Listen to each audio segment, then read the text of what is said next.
Turns out I had to prime the fuel pump again, and as soon as I turned it over, it fired. Of course, that removes the first fire, but it's ice cold, and we'll do it again. It runs pretty good.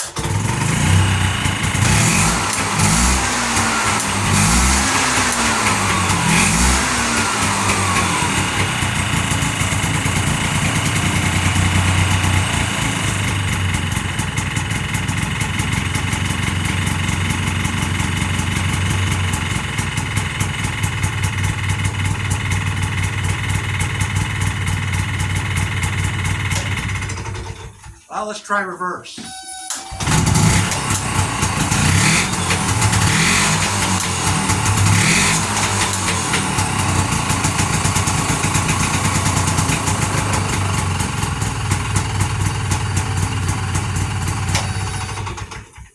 Success!